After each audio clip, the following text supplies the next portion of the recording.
柴ヶ谷さん、はい、こちらのハウスちょっと見てもらっていいですか。3軒に2連棟ですね。そうですね、2連棟のハウスなんですね。これは、早枝豆ですね。そうですね、はい。早今4月中旬ですよね。はい。でこの高さになってるってことは、あとどれくらいで収穫になるんですか？毎年いつも5月の中旬ぐらいには。5月中旬、早早いですよね。そうなんだ。ちなみにこれ種まきはいつぐらいですか2月の1日ですね。2月1日、はい、すごい寒いですよね。1日でこれ直巻きですよね。バーって直巻きでやって、はい、上にパオパオをかけて、パオパオかけて、はい、結構大きくなるぐらいまでかけてて、かけておいて、はい、それで剥がすと。そうですね。で見てもらうと分かると思うんですけど、ストーブ置いてあるの分かりますかね。贅沢、はい、ストーブ。どうしても危険だなって思うときは、ストーブを真ん中に置いて、でこのカーテンをカーテンもかけて、そうすると結構布団の役割をしてくれて大丈夫ですね。ちなみに2月にそういう、ストーブ焚いてカーテンするって何回ぐらいありますか？私3回ぐらい。雪降ったじゃないですか。そうですよね。そうですね。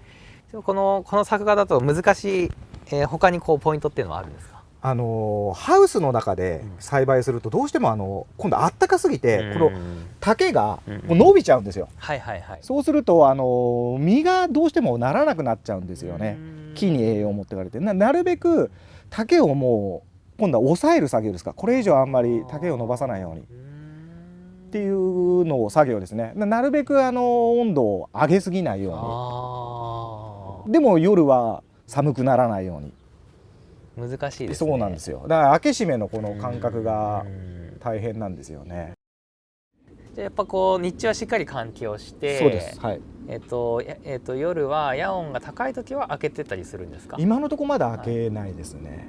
一応閉めておくと。閉めます夜は。そこら辺の塩梅が難しそうですね。結構寒さに弱いんですよね。そうですよね。枝豆って。枝付きで出荷するんですか？はい、枝付きと、実だけのと2バージョンですね。それは出荷先によって分けてる。そうですそうです。スーパーの直売とかは主にもう実だけにして、それは機械で実だけにする機械があって、実だけにして。もいで出しちゃうんですね。もいで出しちゃいます。そうですね。で要望を受けたお客さんには、この枝の状態で出すんですけど、まず結構手間で。今作ってる人がいないんですよね。その作り方であんまり見なくなりましたね。そうですね。なんでそれを求められればそれでも作るようにしてますね。それって結構一束作るのに結構時間かかりますね。かかります。ですよね。はい。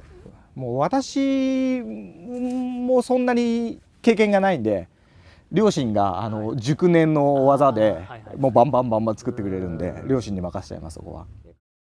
ちょっと暑くなってきた頃くらいってやっぱビールとか飲みたくなるじゃないですか。トマトも春先が売れるのと同じように、枝豆も春先というかちょっと暑くなってきた頃ぐらいね、結構売れそうですよね。なんか枝豆ってもう一つポイントがあって、暖房を使ってやればじゃあもっと早く出るじゃんって思うかもしれないんですけど、その時期だと例えば5月のゴールデンウィークぐらいに出荷になると、そら豆の方が需要があって枝豆そうなんですよ。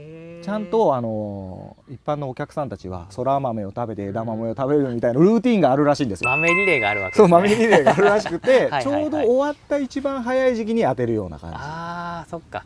じゃあ違う品目の競合がありつつ、それが飽きられてきた頃に枝豆をぶつけると。そうなんです。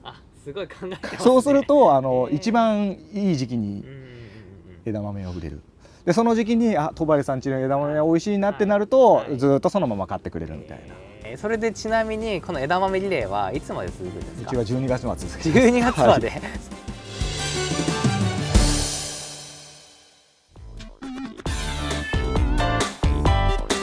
この動画が良かったらグッド、チャンネル登録はこちら。